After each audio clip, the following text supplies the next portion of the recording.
Jeez, would you look at this? I'm a true real man, feeling emotion, get what's on the antidote emotion. Explanation, please!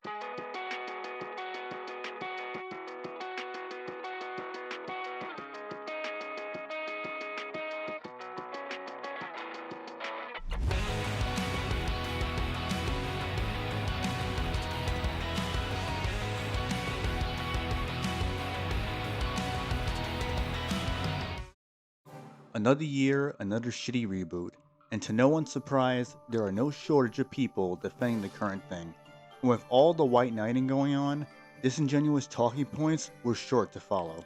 And instead of these people just saying they want to play the new game no matter what, they rather do mental gymnastics as if this abomination of a reboot is Fable in any conceivable way, when in actuality, it's Fable in name only. I understand that it's been a long time since we've gotten a proper Fable game, with the last proper mainline game being Fable 3 back in 2010, and since then, this series was basically used to make experimental projects that failed and were ultimately treated as an afterthought by Microsoft. I mean, let's face it, Fable wasn't viewed favorably by Microsoft compared to how highly they viewed cash cows like Halo, Gears, and Forza. So after all these years, Fable is getting a reboot clearly for the modern audience. Now that's not to say the previous games weren't at all progressive in any way, but the thing that the reboot retards fail to understand is how things were handled differently back then and the difference in social climate at the time. Before I get into how painstakingly obvious the wokeness is in the Fable reboot, I first want to explain how this game doesn't look like Fable, because even if there wasn't any wokeness in the game, it would still not resemble the Fable series.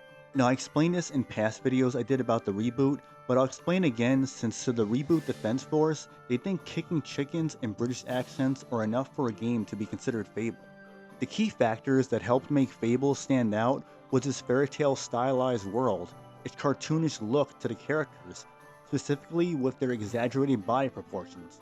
This also applied to the weapons that further complemented the game's iconic look, such as the Sword of Aeons or Avos Tear, among many other weapons throughout the series. Much of the architecture in the series had a distinct look to them that matched with the design of the character models, but the other key detail was the way everything popped, thanks in part to the usage of the color palette and the visual effects with the lighting and the unique atmospheric design that added to the immersion. Take Oakfield in Fable 2 for example, easily one of my favorite areas in the whole series, thanks to how beautiful and fantastical it looked.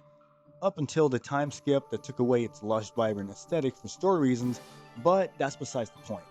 The thing is that all the assets and visuals were consistent and complementing each other. It didn't feel like a sudden jarring change in any of the original mainline games, while the reboot looks like it could be a completely different series. Then there's the alignment between good and evil. Not only did it affect how NPCs reacted to your character, but it also greatly affected your character's appearance. And based on how you approach quests along with other things that also played a factor as well, such as how you choose to interact with NPCs, what you do to property, what you eat, and how you dressed.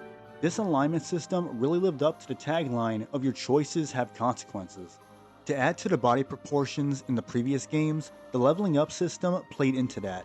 How your character's body morphed was another form of Fable's unique way of customization. If you dumped a lot of experience points into strength, then your character will get muscular and improve combat with melee weapons. Whereas if you put experience points into skill, then you will get taller and slimmer and improve combat with ranged weapons. Or if you were to put experience points into will, then you would have blue glowing eyes and veins on your body, and improve combat with magic. Additionally, of course, you could dump experience points into all 3 traits or 2 out of the 3. The choice was always there to shape your hero however you see fit. Also, your character could grow old and get scars on their body based on how much you get hit in combat. In addition, there were ways to de-age your character as well. It was all unique and unlike any other game at the time, and further helped the Fable series stand out. Now with this reboot, there's none of that. The distinct art style? Gone. Body morphing? Gone. Good and evil alignment? Gone. But wait a minute guys, who needs all that when you can still kick chickens?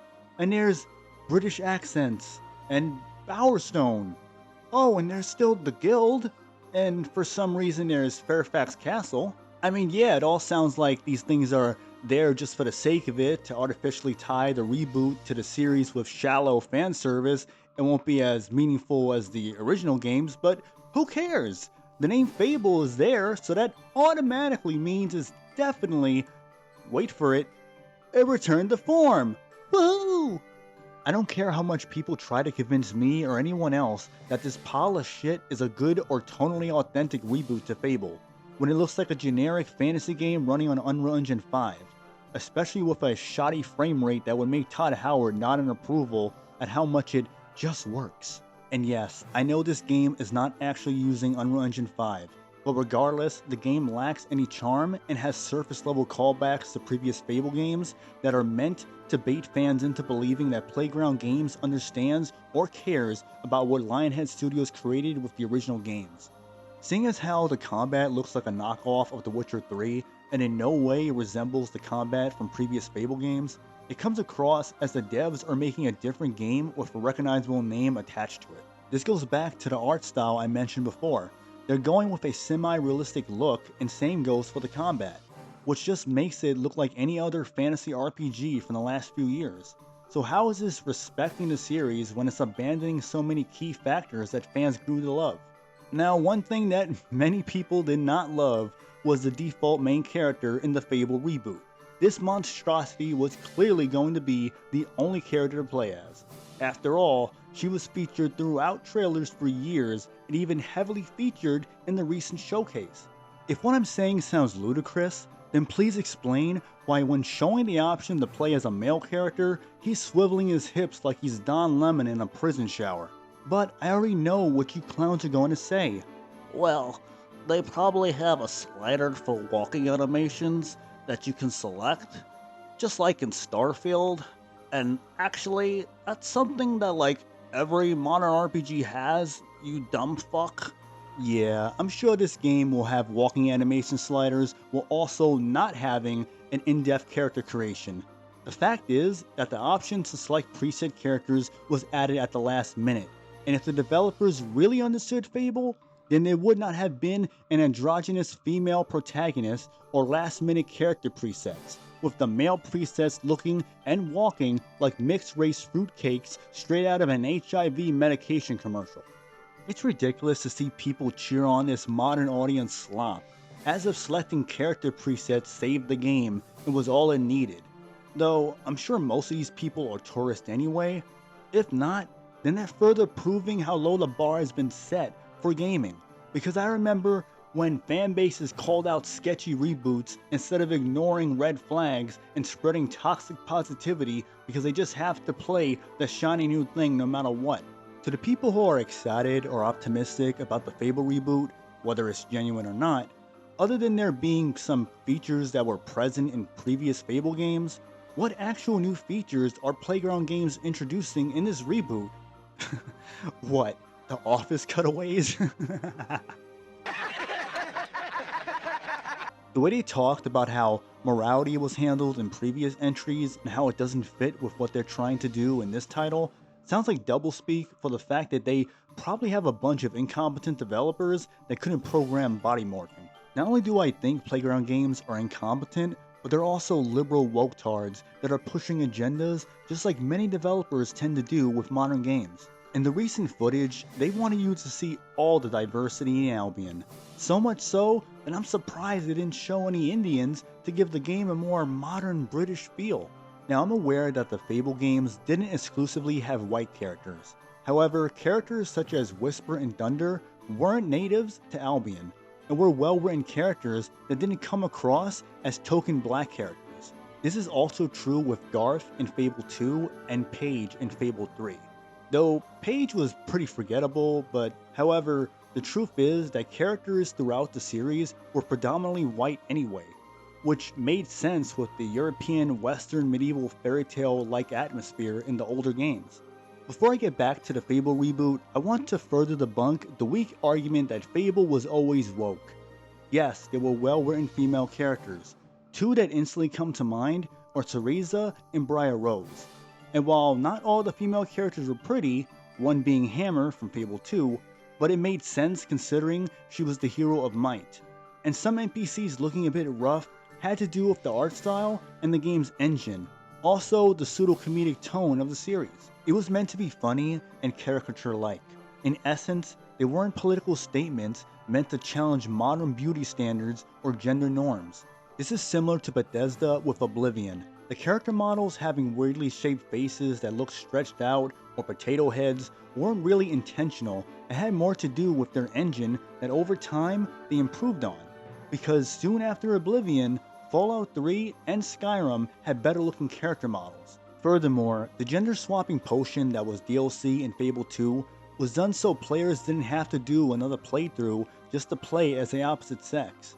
And it was essentially a quality of life feature. It was not in any way done as a way to say your character was a troon. If that was really the case, then your character would have surgery scars to display how they mutilated their body, and it wouldn't take long before a game over screen appeared because your newly troonified character would be on a killing spree before a guard takes them out, or your character would unalive themselves due to regret of troonification. Lastly, things such as cross-dressing was done as a joke. Fable was known for its cheeky dark humor and wasn't trying to be stunning or brave with that. However, things like same-sex marriages and helping a gay guy in a quest was progressive, but it was not as forced as that stuff is now in many games and other forms of entertainment. Like I said before, things were handled differently back then. Getting back to the Fable reboot and its obvious wokeness, the NPCs shown was not the only red flag, but so were the descriptions above characters. For example, a white NPC is a greedy commoner, while a black NPC is a sensible commoner.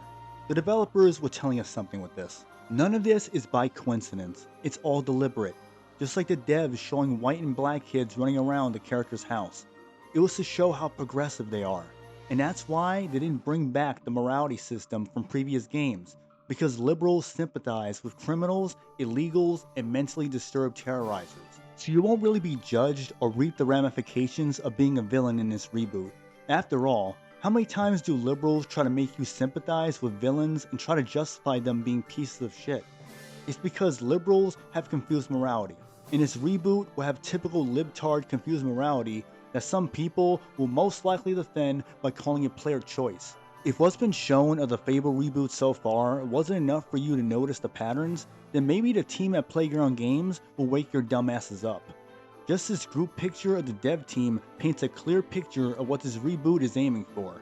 Hell, the amount of women at the dev team they showed during the recent gameplay footage said a lot.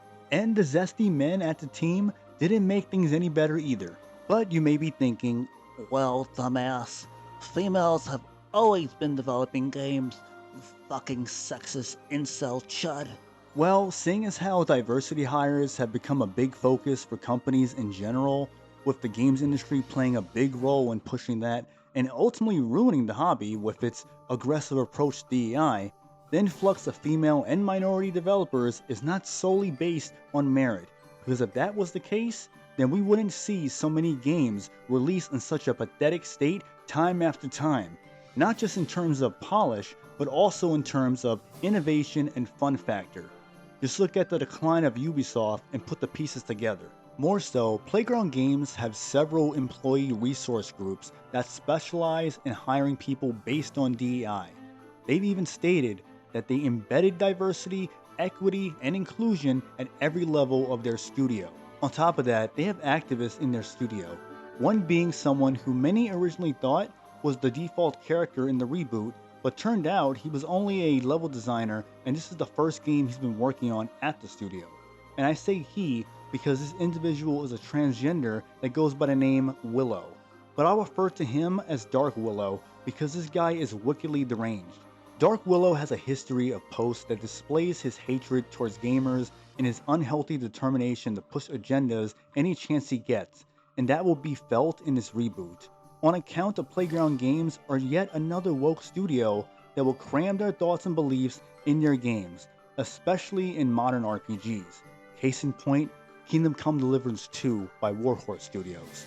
With everything known so far about the Fable reboot and Playground Games, it's baffling that there are people defending it and claiming it looks true to Fable, when it looks nothing like Fable. If anything, it looks like a generic fantasy RPG that resembles Avowed more than it does Fable. I would go as far to say that Kingdoms of Amalur Reckoning is more of a Fable game than the shitty reboot, and I would highly recommend playing Kingdoms of Amalur Reckoning over the Fable reboot. Or better yet, play the original Fable games. I know for many of the defenders of the reboot, they will be playing their first Fable game later this year, while also telling me that I never played a Fable game or I'm not a real fan.